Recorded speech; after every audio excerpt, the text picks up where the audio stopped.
గొలుసు కట్టు మోసంలో చిక్కిన ఓ తండ్రి తన ముగ్గురు కుమారులకు ఉరివేసి అనంతరం బలవన్మరణానికి పాల్పడ్డాడు.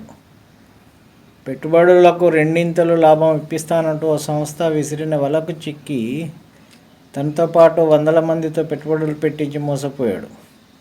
డబ్బు ఇవ్వాలంటూ పెరిగిన వేధింపులు తట్టుకోలేక నిద్రపోతున్న చిన్నారులను చంపి తర్వాత తాను ఆత్మహత్యకు పాల్పడ్డాడు. ఈ విషాద ఘటన హైదరాబాద్ శివారు శంకర్పల్లి మండలంలో చోటు చేసుకుంది.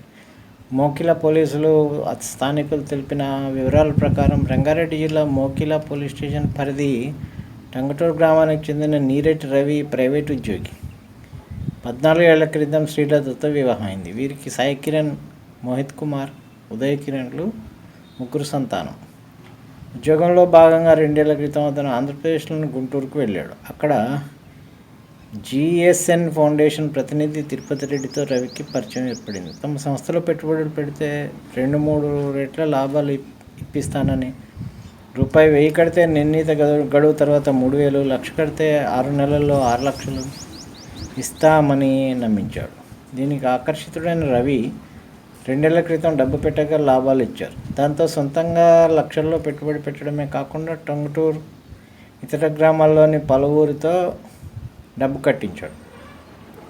తొలుత సంస్థ లాభాలు ఇవ్వడంతో మరిన్ని పెట్టుబడులు పెట్టాడు. 3 నెలలుగా GSN సంస్థ లాభాలు ఇవ్వడం లేదు. దీంతో కొందరు రవి ఇంటికి వచ్చి అతనిపై ఒత్తిడి చేసేవారు.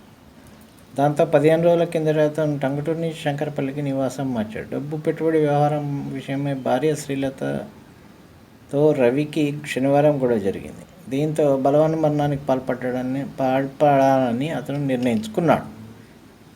ఆదివారం ఉదయం చిన్న కుమారుడు ఉదయ్ కిరణ్ను వెంటబెట్టుకుని మొయినాబాద్ మండలం చిలుకూరులోని గురుకుల పాఠశాలకు వెళ్ళాడు. అక్కడ 6వ తరగతులు చదువుతున్న కుమారులు సాయి కిరణ్, మోహిత్ కుమార్లను బయటికి తీసుకుని వచ్చాడు. భార్యకు ఫోన్ చేసి మీ తల్లిగారింటికి వెళ్ళాలని, పిల్లలు టొంగుటూరులో తనతో ఉంటారని చెప్పాడు.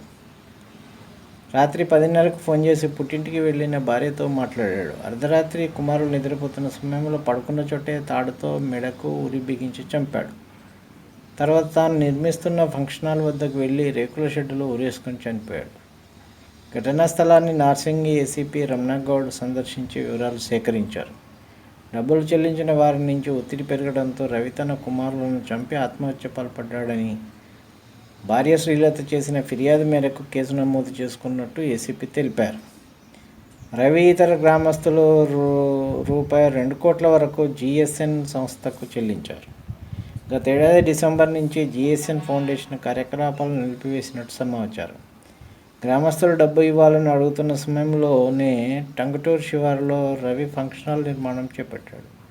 తమకు డబ్బు ఇవ్వకుండా ఫంక్షన్ హాల్ నిర్మిస్తుండటంతో గ్రామస్తులు అతడిపై ఒత్తిడి చేశారు. శంకర్పల్లి మండలంలో వందల సంఖ్యలో బాధితులు ఉన్నట్లు తెలుస్తోంది. దీంతో పోలీసులు GSN సంస్థపై కేసు నమోదు చేశారు.